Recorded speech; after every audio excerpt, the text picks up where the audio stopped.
আসবে গহীন রাতি, থেকো প্রভু এই জীবনে, থেকো প্রভু এই জীবনে, হয়ে চিরসাথী। আসবে গহীন রাতি। আল্লাহুম্মা সাল্লি আলা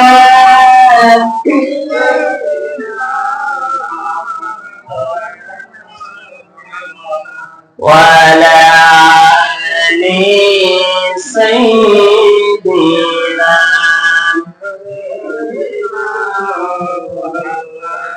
اللهم صل على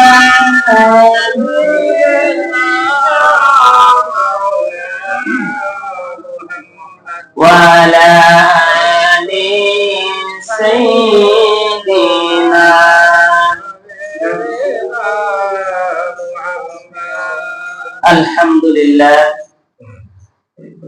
আলহামদুলিল্লাহি কাফা ওয়া সালামুন আলা ইবাদিহি নাস্তাফা, আম্মা বা'দ। প্রিয় হাজিরিন, আসসালামু আলাইকুম ওয়া রাহমাতুল্লাহি ওয়া বারাকাতুহু। শুকরিয়া জানাচ্ছি সে মহান রব্বুল আলামিনের দরবারে যে আল্লাহ পাক আমাদেরকে মাহে রমজানের দ্বিতীয় শুক্রবার পবিত্র ঘর মসজিদে সালাতুল জুমা আদায় করার জন্য যে মহান মাবুদ আমাদেরকে কর্মব্যস্ততার মধ্য দিয়ে আগে ভাগে মসজিদে আসার তৌফিক দিলেন, সে আল্লাহর শানে নতজান ও চিত্তে আল্লাহর শুকরিয়া জ্ঞাপন করছি, বলে আলহামদুলিল্লাহ। দুরূদ ও সালাম প্রেরণ করছি সরওয়ারে দো আলম, দো জাহানের বাদশা, সাইয়্যিদুল মুরসালিন, আশরাফুল আম্বিয়া, বিশ্ব নবীর উপরে মহব্বতের সাথে বলছি সাল্লাল্লাহু আলাইহি ওয়াসাল্লাম। আল্লাহ রাব্বুল আলামিন পবিত্র মাহে রমজানের মতো একটি মহত্ব মাস, গুরুত্বপূর্ণ মাস আমরা পেয়েছি। আল্লাহ পাক আমাদেরকে এই মাসের সবচেয়ে বড় দায়িত্ব, যেটা ফরজ বিধান, মাহে রমজানের রোজাগুলো আমরা সুস্থতার সাথে আদায় করতে পারছি।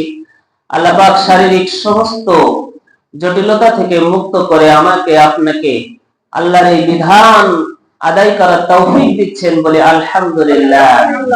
পবিত্র মাহে রমজান বছরের অন্যান্য মাসের চাইতে সবচেয়ে বেশি মর্যাদাবান। অন্যান্য মাসের তুলনায় সবচেয়ে বেশি মর্যাদাবান এই মাস। কেন? তিনটা কারণে এই মাসের মর্যাদা আল্লাহ রাব্বুল আলামিন বছরের অন্যান্য মাসের চেয়ে 11টা মাসের চেয়ে বৃদ্ধি করে দিয়েছেন, সেরা করে দিয়েছেন, মর্যাদাবান করে দিয়েছেন। তার জন্য কারণ কয়টা বললাম? তিনটা। কয়টা? তিনটা। তিনটা কারণে এই মাসের মর্যাদা আল্লাহ পাক সবচেয়ে বেশি বাড়িয়ে দিয়েছেন। নাম্বার 1, 1 নম্বর কারণ যেটা, সেটা হলো এই মাসটাকে বলা হয় কোরআন নাজিলের মাস। কোরআন নাজিলের কারণেই আল্লাহ পাক এই মাসের মর্যাদা বাড়ায় দিয়েছে। আল্লাহ রাব্বুল আলামিন কোরআনুল কারীমের ভিতরে বলছেন,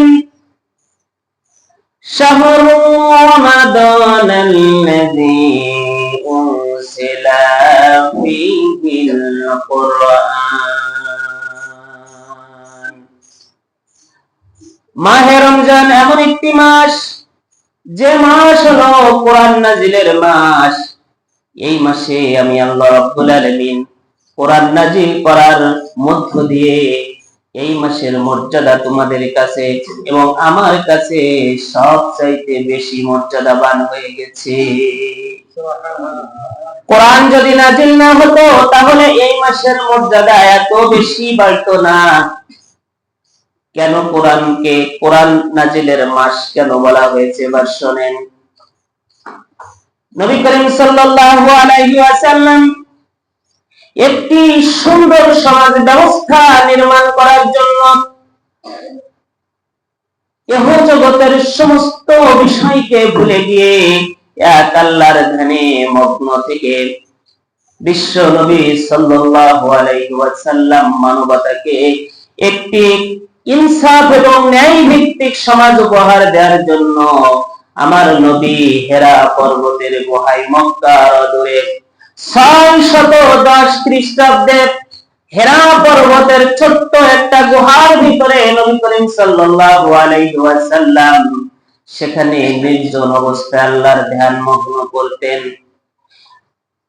দীর্ঘদিন ধরে ধ্যান করার পরে অবশেষে তার মনোবাসনা পূরণ করার জন্য ওই আরশের মালিক আল্লাহ রাব্বুল আলামিন 610 খ্রিস্টাব্দে 27শে রমজান জিবরাইল আলাইহিস সালাতু ওয়াস সালামের মাধ্যমে কোরআনুল কারীমের সূরাতুল আলাকের 5টি আয়াত একসাথে বিশ্ব নবীর উপরে নাজিল করেছিলেন। সেদিন ছিল মাহে রমাদানের 27 তারিখ। জোরে বলেন সুবহানাল্লাহ। এই মাহে রমজানের 27 তারিখ আসমান থেকে প্রথম কোরআন নাজিল হওয়ার কারণে আল্লাহ রাব্বুল আলামিন এই মাসের মর্যাদা অনেক অনেক গুণ বৃদ্ধি করে দিয়েছেন। তাহলে প্রথম কোরআন নাজিল হলো এই মাসে, এজন্যই এই মাসটাকে কোরআন নাজিলের মাস বলা হয়। তারপরে বিশ্বনবী সাল্লাল্লাহু আলাইহি ওয়াসাল্লামের উপরে সুদীর্ঘ 23টি বছরে যখন যেখানে সমস্যার সমাধানের জন্য আল্লাহ রাব্বুল আলামিন কোরআন বিশ্ব নবীর উপরে তারপরে দীর্ঘ 23টি বছর ধরে এই 30 পারার কোরআন নাজিল করেছেন। কিন্তু প্রথম যে আয়াতে কারিমা নাজিল হলো সেটা ছিল কোন মাসে? এই মাহে রমজান। আল্লাহ রাব্বুল আলামিন এর জন্য এই মাসটিকে কোরআন নাজিলের মাস বলেছেন। আমি অত্যন্ত সংক্ষেপে বলছি। 2 নম্বর কারণ যে কারণ সেটা হলো এই মাসের মর্যাদা আল্লাহর কাছে এত বেশি কেন? 2 নম্বর কারণ